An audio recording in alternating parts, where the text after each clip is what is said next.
All right, what's going on? My name is Wade Botchebek, and this is the event and facility management presentation.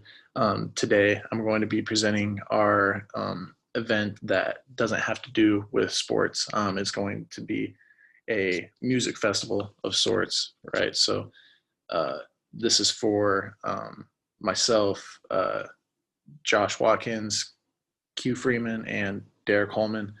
Um, we've all put a lot of time and effort into this, and we think that we have a pretty good idea of what it takes in order to make this happen. At least some of the behind the scenes stuff, maybe not down to the very detail of what it takes, but as far as getting some things organized, or at least the basic things organized in order to make this event happen, in order to get this event set up.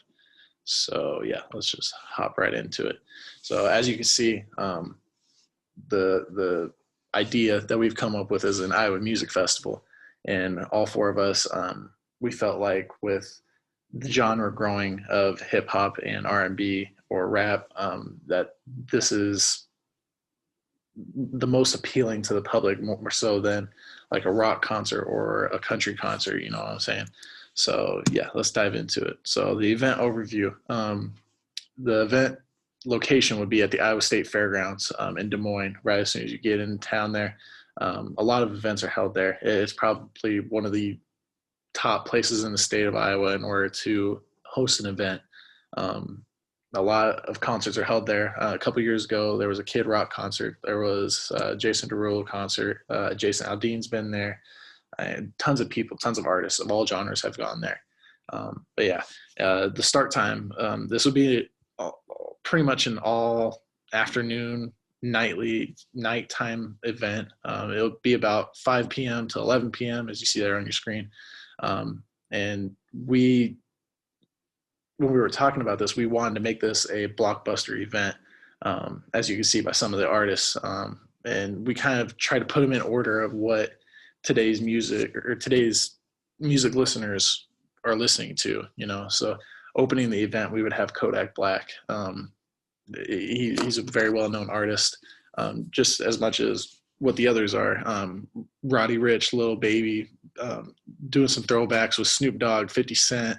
Then coming back to modern day with Chance the Rapper, Travis Scott, Drake, a little bit more of a throwback with Eminem, Lil Wayne, J. Cole, and then finishing off, we'll have Meek Mill. Like I said, we want this to be a star-studded event. You know, we think that we can make this go off without a hitch. I mean, like I said, we put a lot of planning into this. So this is kind of far-fetched. I think we could definitely make it more realistic. But as far as a budget, we didn't really have an idea of what the money limit would be, you know, for expenditures and all stuff like that. So this event would be sponsored by Bill Gates or Elon Musk, the owners of Microsoft and Tesla. Like I said, it's pretty far fetched, but at the same time, you know, if something big like this were to be pitched, not that it probably hasn't ever been pitched before, I think that it could happen and it could go off without a hitch, especially with these guys funding it. I mean, if Bill Gates took care of paying the talent, I mean, that would be amazing for both aspects. You know, it would help us out planning the event a lot. It would cut down the costs a bunch. I mean, with these two sponsoring the event, the cost would be little to none to us, to the state of Iowa, but I'm sure there would also be a huge kickback. The venue probably wouldn't get near as much money as what they usually do for when they host concerts. Um, I'm sure the two owners would take a majority of the profits from the event, from box office, concessions, stuff like that, you know. But yeah, like I said, Microsoft, Bill Gates would be taking care of paying talent, and then Elon Musk and Tesla would be taking care of other expenditures such as concession stands, you know, paying for the venue, paying for the setup on the stage for all the electronics that it takes to make the event happen. So, yeah. Um, So staffing, I would be in charge of staffing, just making sure that we have enough staff on hand at all times, you know, having security at all entrances, providing each artist with their own security. Everybody that has ever been to a concert knows that or has seen a concert portrayed in like a movie or a TV show, something like that, that the talent always has extra security. Not that they don't bring their own security, but they're always provided with more just to make sure that they are safe and protected at all costs. Um, to make ingress and egress possible, we need to have parking attendants in the parking lot so people can get in as smoothly as possible, and so people can get out after the event's over as smoothly as possible. Ushers help kind of keep track of the troublemakers, the like people that are like throwing shit in the stands. Sorry, pardon my language, my bad. They're throwing stuff in the stands, throwing trash around, harassing other people in the stands, and we want the event to be as friendly as possible, So yeah, police in case of an emergency. I feel like that's probably one of the biggest things that we need to have at the event as far as security goes. Security is enough in its own in order to handle certain situations, but just in case of an emergency happens, we should have extra people there. We should have law enforcement. Same as the ambulance in case something happens. I mean, somebody could have a stroke or heart attack in the audience. I know that's kind of extreme, but somebody could have a stroke or a heart attack in the audience, and then they need emergency medical care. So the audience would be there, or if something else were to happen, I don't want to speculate on anything else because bad happening in the event, because we want, again, to go as smooth and as peacefully as possible. Josh will be in charge of concessions, having multiple concession stands open to constantly keep the people happy, keep the lines moving, filled with all your things. I mean, you have snacks, regular beverages, pop, water, lemonade, and then alcohol. There's typically alcohol served at events, especially at the Iowa State Fair. I know there's alcohol that's served there, especially for concerts during the Iowa State Fair, for example. So I don't think it would be a problem getting this to happen at all. I think this would probably be the easiest part of the event, next to some of the staffing, of course. And then we need to make sure that we have enough staff on hand in order to rotate in shifts. If we're going to be there from 5 to 11 o'clock at night, and people are constantly running around, okay, and you're dealing with hundreds, if not thousands of people in one session of working. You could work for 2 hours and go through 1,000 people, especially at the Iowa State Fair. It's packed. The events that they hold there are always packed. And I know it's not as big as like if you were to go to, the Sprint Center, if you were to go to any bigger stadium in a bigger city, I mean, Houston, Dallas, New York, Los Angeles, whatever, I'm sure it's way bigger there. But for the state of Iowa, I can personally speak on it, that there are a lot of people, and this is probably one of the premier venues in Iowa, especially during the summertime. But yeah.